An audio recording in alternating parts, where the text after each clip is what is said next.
मत अवापो अवापुदुर्भपम दुर्वापम ते असत्ये विधूत कल्मषास्थानम विरजेनात्मने वे। इस प्रकार भक्ति भाव से निरंतर स्मरण करने से उत्पन्न भक्ति में शुद्ध चेतना के द्वारा उन्होंने आदि नारायण भगवान कृष्ण द्वारा अधिशासित वैकुंठ लोक प्राप्त किया। यह वैकुंठ लोक केवल उन्हें प्राप्त होता है जो अविचल भाव से एक परमेश्वर का ध्यान धरते। भगवान श्री कृष्ण का धाम गौरव वृंदावन कहलाता है और यह उन व्यक्तियों को प्राप्त नहीं होता जो जीवन की भौतिक धारणा में अवधारणा में लीन रहते, लेकिन समस्त भौतिक कलमश से पूर्ण रूप से शुद्ध होने के कारण पांडवों ने अपने इसी शरीर में उस धाम को प्राप्त किया।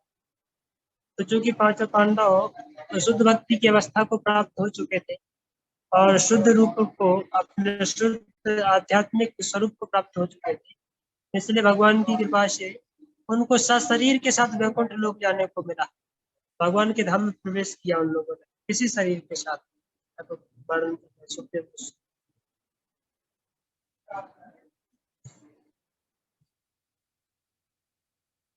पापा जी लिखे श्री जीव गोस्वामी के अनुसार यदि कोई व्यक्ति सत्व रजो तथा तमो गुणों से मुक्त हो जाता है तथा अध्यात्म में स्थित होता है तो वह शरीर परिवर्तन हुए बिना ही जीवन की चरम सिद्धि प्राप्त कर सकता है। तो देखो शरीर परिवर्तन करने की तो उसकी आवश्यकता नहीं है उसको। श्री सनातन गोस्वामी ने हरिभक्ति विलास नामक अपनी कृति में कहा है कि कोई भी व्यक्ति प्रामाणिक गुरु के पथ प्रदर्शन में आध्यात्मिक अनुशासनात्मक कर्म करके दुजन्मा ब्राह्मण की सिद्धि प्राप्त कर सकता है। ठीक उसी तरह जिस प्रकार एक रसायन शास्त्री रासायनिक प्रक्रिया से पीतल जैसी किसी धातु को सोने में बदल देता है, ऐसे शरीर परिवर्तन के बिना ही ब्राह्मण बनने या बिना शरीर परिवर्तन के भगवत धाम जाने के वास्तविक मार्गदर्शन का महत्व। श्री जीव गोस्वामी की टीका है कि यहाँ ही शब्द का उपयोग इस सत्य की पुष्टि करता है कि वास्तविक स्थिति के विषय में कोई संदेह नहीं। श्री जीव गोस्वामी के इस कथन की पुष्टि होती है जब भगवान कहते हैं कि अविचल भाव से विधि पूर्व भक्ति करता है और भौतिक प्रकृति के तीनों गुणों के कलमश को लांग करके ब्रह्म सिद्धि प्राप्त कर सकता है। और जब भक्तिमय सेवा के स्वयं स्फूर्त आचरण द्वारा ब्रह्म सिद्धि को और भी उन्नत बनाया जाता है तो इसमें जरा भी संदेह नहीं रह जाता कि उसे बिना शरीर परिवर्तन के गौरव वृंदावन प्राप्त हो सकता है, जैसा बिना शरीर परिवर्तन के भगवान के अपने धाम वापस लौटने के संबंध में। तो बहुत अच्छा तात्पर्य है। पप्पा जी एकदम जाकर के डेप्थ कॉन्सेप्ट दे रहे हैं कि भाई पांचों पांडवों ने ऐसा नहीं कि शरीर छोड़ा, वो सारा शरीर ही भगवान के धाम में प्रवेश कर गए। तो यदि कोई व्यक्ति शुद्ध भक्त बनते हैं तो उनका एक्चुअली शरीर भौतिक शरीर रह ही नहीं जाता। यदि कोई अपने आप में भगवान की शुद्ध भक्ति में अपने आप को कोई लगा देता है तो उसका शरीर ही आध्यात्मिक शरीर बन जाता है। तो शरीर भौतिक रह नहीं गया तो परिवर्तन करने की आवश्यकता कहाँ रहेगी। शरीर ही कम्प्लीटली स्पिरिचुअलाइज हो गया, आध्यात्मिक बन गया। तो आध्यात्मिक शरीर के द्वारा व्यक्ति भगवत धाम में जाता है ना, तो हो गया शरीर आध्यात्मिक, तो चला जाएगा।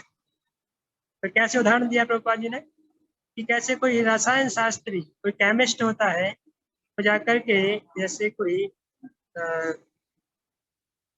पीतल को किसके साथ, ये आपका पारे के साथ में, पारा बोलते हैं ना, क्या बोलते हैं उसको, रसायन नाम क्या है,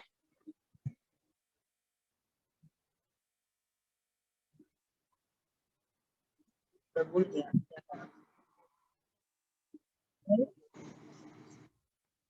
मर्क्यूरी। तो यदि कोई पीतल को मर्क्यूरी के साथ जाकर के प्रॉपर कॉम्बिनेशन में कॉम्पोजिशन में जाकर के यदि कॉम्बाइन करके उनको लेबोरेटरी में प्रयोग करते हैं तो सोना बन जाता है। तो कोई बोल सकता है कि कैसे भाई सोना बनता है, दिखाओ करके, तो हम तो घर पे खुद सोना बनाए। तो ऐसा सोना बनता होता तो लोग तो अभी तक कितनी सारी कंपनियां फैक्ट्रियां खोलती होती। पर एक विशेष कॉम्बिनेशन कोई विशेष स्थिति में, है ना, कोई विशेष स्थिति में ही बनता है वो, ऐसे हमेशा सर्वत्र नहीं बनता। इसी प्रकार से कोई बोलेगा कि वह लगा भक्ति में 2 4 माला घुमाने से हम भी शुद्ध भक्त बन जाएंगे क्या, हम भगवान के, नहीं नहीं ऐसा नहीं। कोई विशेष परिस्थिति में, कोई किसी किसी विशेष व्यक्ति की वो रेयर अपॉर्चुनिटी हो सकती है कि वो जब अपने आप को भक्ति में सेवा में लगाते हैं तो उस भक्ति की विशेष परिस्थिति में जाकर के वो शुद्ध भक्त के रूप में कन्वर्ट हो जाते हैं, उनका शरीर भौतिक शरीर रह के आध्यात्मिक शरीर में परिवर्तन हो जाता है। जैसे हम देखते हैं नारद मुनि के केस में, नारद मुनि का वही हुआ ना, लास्ट में जाकर के उनका भौतिक शरीर आध्यात्मिक शरीर में ट्रांसफॉर्म हो गया। बताते हैं, उदाहरण प्रभुपाद जी देते हैं कि बिजली का और जो बिजली तड़कती है आकाश के बादल के समय, बिजली तड़कती है और प्रकाश दोनों का एक साथ लीन हो जाना, तो उसमें कोई अंतर नहीं रहता है। उसी प्रकार से भौतिक शरीर और आध्यात्मिक शरीर का दोनों का एक हो जाना, जिससे कि आध्यात्मिक शरीर प्रकट हो जाना, ऐसा ही है।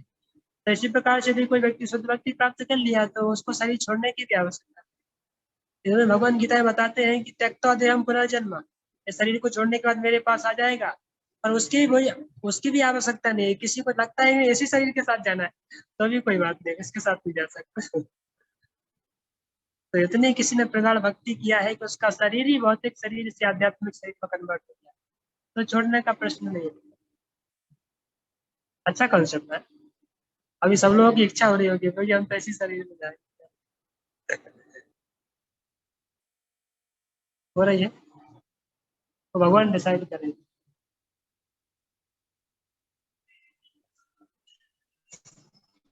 विदुरोऽपि परित्यज्य प्रभासे देहात्मना कृष्णावेशेन पृथ्वी स्वेच्छया।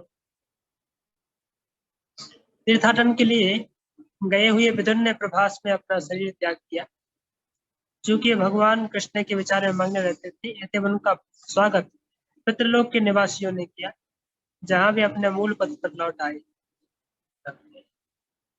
तो प्रभास क्षेत्र में गए थे, प्रभास क्षेत्र में जाकर के विदुर ने भी वहां पर शरीर त्याग दिया, क्योंकि पांचों पांडव यहाँ पर चले गए, भगवान के धाम प्रवेश कर गए।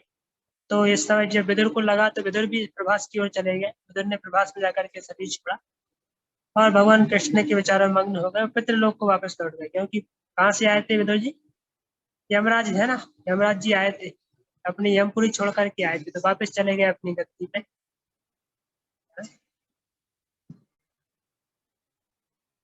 ऊपर जी यहाँ पे लिखा है कि क्यों विदुर जी, यमराज जी विदुर के रूप में आए थे। मांडूक ऋषि का श्राप था, उसको लेकर के वो यहाँ पे आए थे लीला में भाग लेने के लिए। द्रौपदी ने भी देखा कि उसके पतिगण उसकी परवाह किए बिना घर छोड़ रहे हैं, और भी भगवान वासुदेव कृष्ण को भली भांति जानती थी। ऐतेव्य तथा सुभद्रा दोनों भगवान कृष्ण के ध्यान में लीन हो गई और अपने अपने पतियों की सी गति प्राप्त की। तो इस प्रकार से जब देखा द्रौपदी ने, तो द्रौपदी भी उन्हीं भगवान के कृष्ण के विचारों में लीन होकर अपना शरीर को छोड़ दिया चलते चलते। और सुभद्रा का भी वर्णन यहाँ पे आ रहा है कि सुभद्रा ने भी देखा कि उनके पति, तो उनके पति कौन है? जब यहाँ पे कृष्ण के वियोग में सुभद्रा को नाम लिया है, पर यहाँ पे अर्जुन भी थे ना, क्योंकि अर्जुन भी चले गए हैं तो सुभद्रा रहेंगी कैसे? इसलिए सुभद्रा ने भी सोचा कि मैं भी शरीर छोड़ देती, तो सुभद्रा ने भी शरीर छोड़ दिया।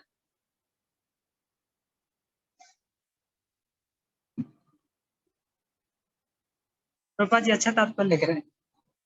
बोला हवाई जहाज उड़ाते समय कोई किसी दूसरे हवाई जहाज की संभाल नहीं ले सकता, हर एक को अपने खुद की जहाज की संभाल लेनी होती है। यदि कोई संकट आ पड़े तो उस अवस्था में कोई अन्य जहाज दूसरे जहाज की सहायता नहीं कर सकता।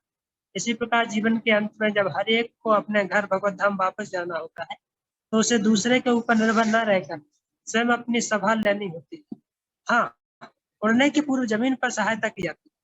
इसी प्रकार किसी के जीवन काल में उसका गुरु, पिता, माता, संबंधी, पति तथा अन्य लोग सहायता कर सकते हैं, किंतु भवसागर पार करते समय हर एक को अपनी खुद की परवाह करनी होती है और पहले से प्राप्त उपदेशों का उपयोग करना होता है। द्रौपदी के 5 पति थे, किंतु किसी ने नहीं कहा कि चलो।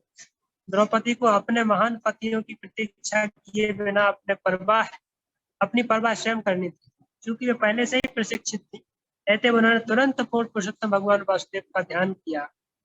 पत्नियों को भी उसी तरह पतियों जैसी गति प्राप्त हुई, अर्थात वे बिना शरीर बदले भगवान के धाम पहुंच गई। श्री विश्वनाथ चक्रवर्ती ठाकुर का मत है कि द्रौपदी तथा सुभद्रा दोनों को एक सा ही फल मिला। यद्यपि यहाँ पर उनका नाम उल्लेखित नहीं है, उनमें से किसी को भी अपना शरीर त्यागना नहीं पड़ा। ये कितना सुंदर है, एकदम हर वस्तु क्लियर होती जा रही है। यहाँ तक कि कोई पत्नी भी यदि कोई पति के चरण चिन्हों को जीवन में उसने पालन किया, भगवान की शुद्ध भक्ति में लगे, तो पति तो भगवत धाम जाएगा, पत्नी भी सशरीर भगवत धाम जा सकती है। दोनों लोग जैसे यहाँ पर मिल करके सेवा कर रहे थे, वहां पर भी जा करके मिल करके सेवा कर सकते। वंडरफुल। कौन कौन जाना चाहते हैं अपने पति पत्नी के साथ भगवत धाम में? जाना चाहते हैं कोई, या अकेले अकेले जाना चाहते हैं? साथ में जाना चाहते हैं तो साथी को भी ट्रेंड कर लीजिए थोड़ा सा। तो जी लेकिन यहाँ पे जब तक जमीन पे है, जब तक ट्रेनिंग दी जा सकती है, जब तक फ्लाइट उड़ी नहीं है, जहाज हवाई जहाज ऊपर उड़ा नहीं है, या फिर पानी का जहाज जब तक पानी में चला नहीं तब तक सहायता कर सकते हैं, ट्रेनिंग दे सकते हैं। तो उड़ गया एक बार तो फिर आप जाके हवा में उसके हाथ नहीं पकड़ सकते हैं कि बचा लेंगे, फिर तो वो मरेगा। इसी प्रकार से अभी हमारे पास वो अपॉर्चुनिटी है, किसी को ट्रेंड करना है, अपने आप को ट्रेनिंग देना है तो ले सकते हैं, ताकि लास्ट मोमेंट में अपना जहाज अपने आप को ही चलाना है।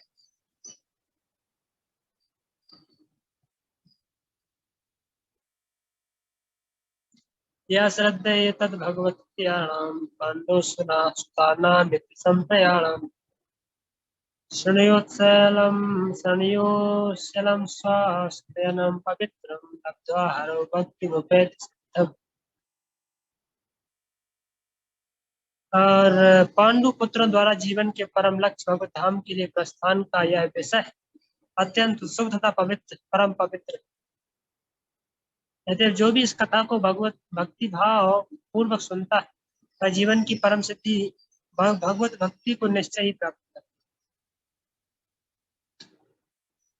तो लिख रहे हैं, पांडव जैसे भगवत भक्तों की कथा है, भगवान और भक्तों की कथा है, उसको जो सुनता है उसको सुनने का लाभ प्राप्त होता है कि नित्य संगियों का सानिध्य प्राप्त करता है। भगवान की जो नित्य संगी है भगवत धाम में जाकर के उनका संग करने को मिलता है। इस प्रकार श्रीमद् भागवत के प्रथम स्कंद के अंतर्गत पांडवों की सामयिक निवृत्ति नामक 15वें अध्याय की भक्ति का तात्पर्य। अच्छा है जी, लास्ट का सेक्शन बहुत अच्छा था आज का, मजा आ गया।